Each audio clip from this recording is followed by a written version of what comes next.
Each accused person is released on a bond of Kenya shillings 100,000 with surety of similar amount, or in the alternative, cash paid of 50,000 plus one contact person.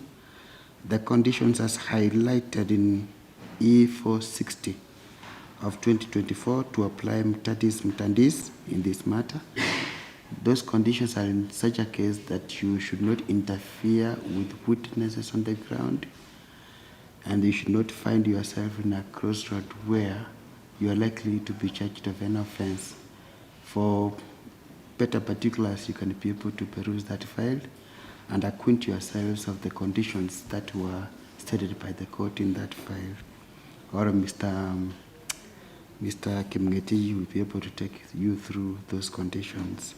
This matter will be mentioned on 9th of April 2024 for purposes of taking pretrial directions.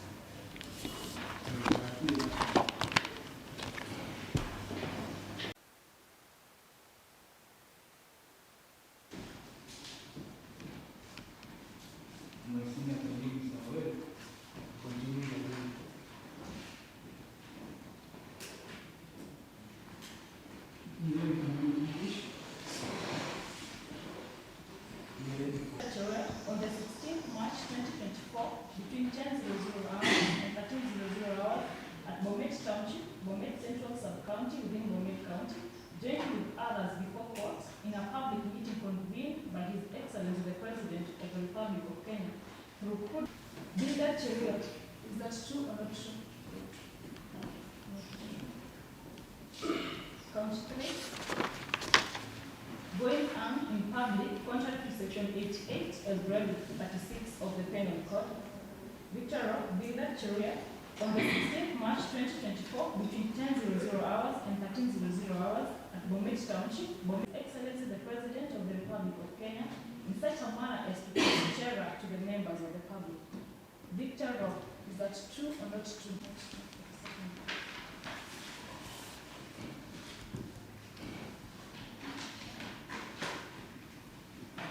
Conditions not to interfere with witnesses, intimidate or threaten the venue.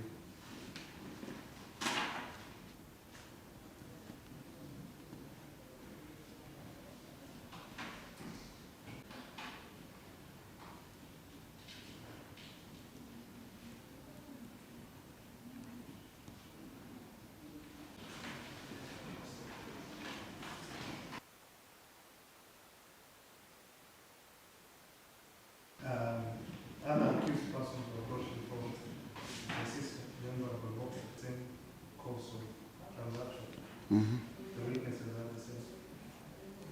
And so we do intend to consolidate. Court 1 gave us a date for the 9th of April. That's next week.